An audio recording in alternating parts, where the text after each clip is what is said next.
眼前这片人迹罕至的地方，便是位于河南安阳的殷墟王陵区。它在历史中曾经热闹过，不仅下葬时声势很大，而且还有好几代盗墓贼光临过这里。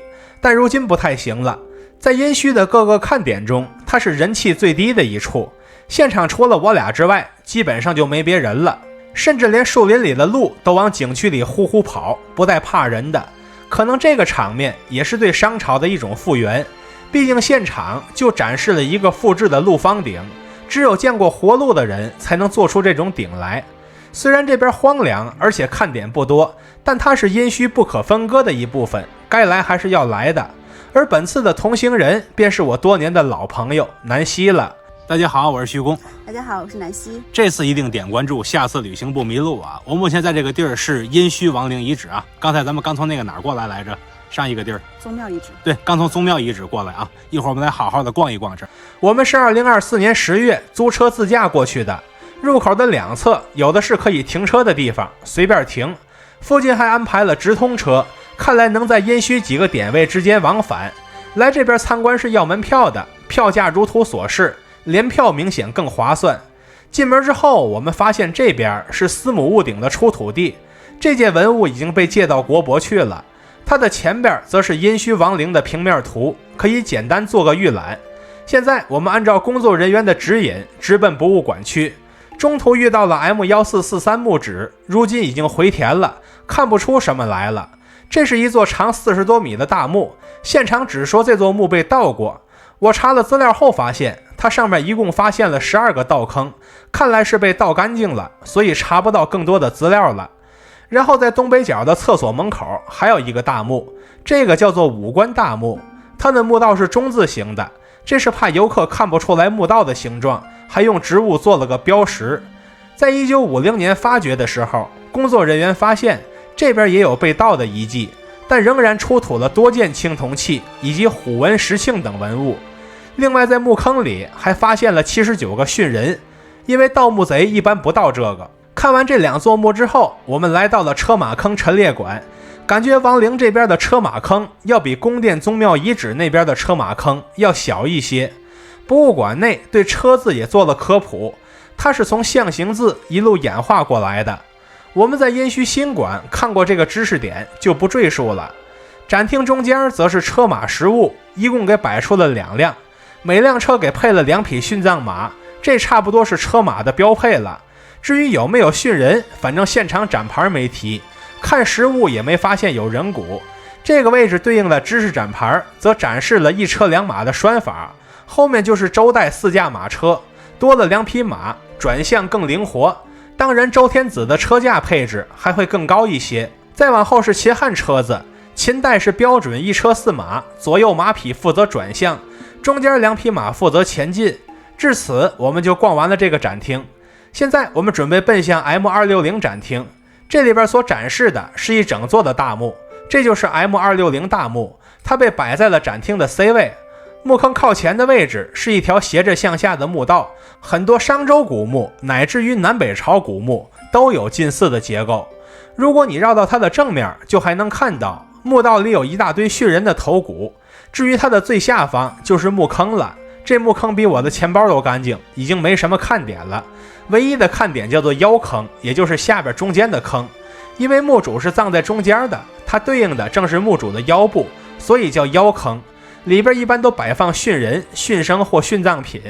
现场展示的铜器基本上都是小件的装饰品，没有什么重器。相对大一些的有一件铜眼，里边有个人头，这和殷墟那件是一模一样的，但现场也没说是复制品。而玉器也是小件为主，而且都比较暗淡，看不出玉器应有的光泽了。唯一像样的大型玉器便是最后面的大玉戈了。此外后面还有2枚玉足，仪式感的玉兵器我见过不少，但玉足真的是第一次见。此外这个展厅之内还展出了一个小墓坑，这是 M259 墓室，与 M260 编号相邻，两者的实际距离约有40米左右，没有我们想象的那么近。这个墓的墓坑这么小，却殉葬了14个人头，这算地位高还是地位低呢？再往前是 M259 的出土文物，这个数量倒是不少，看来墓主还是有些地位的。至此，我们就看完了这个展厅。下面我们奔向亡灵墓葬展览馆，进门第一眼就看到了一个沙盘，它展示的就是亡灵区。这个亡灵区有多么巨大呢？刚才我们看到的占了一整个屋子的 M260 大墓，在这个沙盘里只是小小的一个坑而已。再往后是随葬器物的介绍，原来这边也被盗过，但剩余的那些器物也足以体现皇家的奢华了。后面还提到了兵器，不过都是用图片展示的，当然现场也不是没有实物，柜子里也有一些青铜器，结果仔细一看，发现基本上都是复制品，这就不必细看了。后面展示了建造一个大墓的流程，也是先选址，然后让奴隶掘墓，最后殉葬的可能还是这些奴隶，这就是我们熟知的人殉。当然了，人殉不只使用奴隶，还使用其他人种的战俘，不过区别不大，因为战俘也是奴隶的来源之一。现场展示的这些像麻将牌一样的长方形小坑都是殉葬坑，每一个坑里都残存着骨头的痕迹，能辨认出来的几乎都是人骨。再往后还提到了动物殉，原来除了常规的家畜之外，连宠物也要一起殉葬。最让人惊讶的是一头殉葬的大象。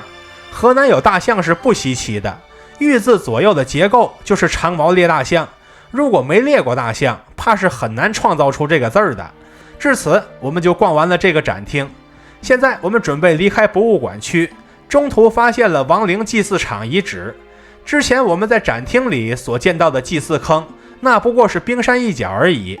完整的亡灵祭祀场内一共有1000多座祭祀坑，如果在俯视视角看，这一个个坑的轮廓就会更加清晰，而内部所埋葬的殉人就有几千具之多，而且很多殉人都是身首分离，分别埋葬的。